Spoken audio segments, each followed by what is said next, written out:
Ted O'Brien. Good morning, Ted. Thanks for joining us. No, great to be with you, Dean. Mate, most economists had expected rates to go down again. Here's what our economist, Peter Switzer, said earlier this morning on the show. He is not a fan. Not impressed, mate. Very, very angry. I think it's a dumb decision. I've seen it before, but I've been doing this a long time. But this is probably the most expected rate cut I've ever experienced. And I think these guys have just played a very cautious game, and a lot of people are going to be very disappointed. Of course, the board is a bunch of nervous Nellies who are misreading the economy, and they should be called nincompoops, but that'd be very rude. I would never do that. I'm a trained economist. I lectured economics at the University of New South Wales. I've trained a lot of these economists. Economics is guesswork, and the guys on the board of the RBA are famous for being late to the party, as Paul Keating said, and I think they're being late to the party once again. That's Peter Switzer on the 4BC Breakfast Show this morning. How do you see it? Well, Dean, I think firstly I join with him on the sentiments about what this would mean for Australian families. I'll get to the RBA in a sec, but of course we do have mortgage holders today that they're paying about $1,900 extra every single month in interest payments than what they were a few years ago before the Albanese Government came in. So people are absolutely copying it at the moment, and they were hoping for some relief. And, of course, yesterday's decision didn't deliver relief. The RBA kept it on hold. But when it comes to the Reserve Bank, I'll let commentators make comments. As a shadow treasurer, I won't be casting aspersions about the bank. They are independent. They need to have their independence, and they need to make their decisions, and they've made a call. The Governor of the Reserve Bank did have a press conference yesterday and explained the reasons, and I think we've got to be careful here that we don't just go out and beat up on the Reserve Bank for making a decision. We have a look at the underlying reasons that drove their decision, whether you agree with them or not. But those reasons no one really disagrees with, and that is inflation has been too high. And why? Because the federal government has gone on a spending spree. Secondly, and you heard the Governor talk about the importance of productivity yesterday and growth, the Australian economy has not been growing. It's stalled. And this, again, means that these decisions become hard ones, and you saw the vote for the RBA. So what's really important here is what's really happening in the economy. And what's really happening is government is spending too much and the economy is not growing. And that is clearly what the RBA governor said makes these decisions hard. I wish for mortgage holders that there was a drop yesterday, by the way. I really do. But I think we just got to be careful that, instead of just going out and trying to beat up on some people who are office bearers in the RBA, we look at the real economy. And what's happening in the real economy lands on the shoulders of the Albanese government, including the Treasurer, Jim Chalmers. That's what's happening in the real economy. So that's my response. It was a split vote there yesterday. How concerning is it, do you think, that the RBA isn't united on the view with regard to holding for another 5 weeks? Oh, Dean, I've sat on boards. You probably have a lot of listeners this morning who are board members of different organisations. That there is meant to be robust debate across the board table.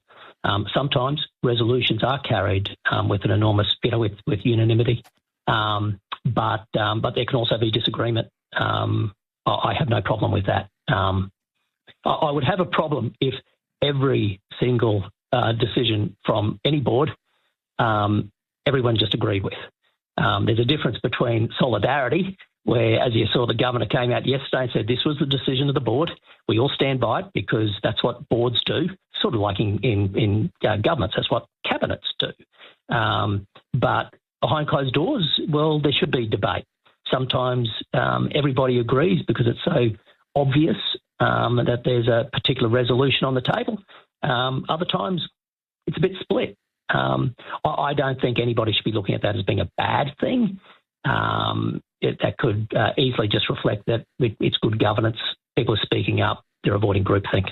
Ted O'Brien's the federal shadow treasurer that we have on the line at the moment. A lot of hurts in communities around the country at the moment after this decision. How much of the decision do you think is the results of the threat posed by the Trump tariffs? It certainly played into a degree of uncertainty, and I think that the governor herself was saying that the RBA is being cautious. I'm not sure if she used that word, but along those lines, because there is heightened uncertainty internationally. And this is where I'm very critical of the government being, because there's always international volatility. There always is.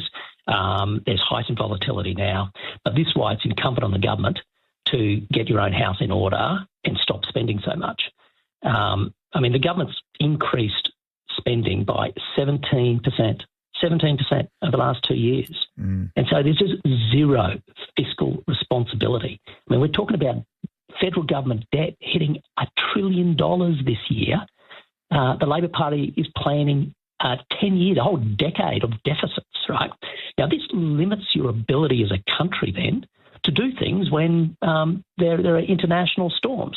And the RBA has spoken about that previously, and the governor was very clear yesterday saying, well, we need to go for growth. And even for the average worker, right, if you want to have real wage growth into the future, you need productivity.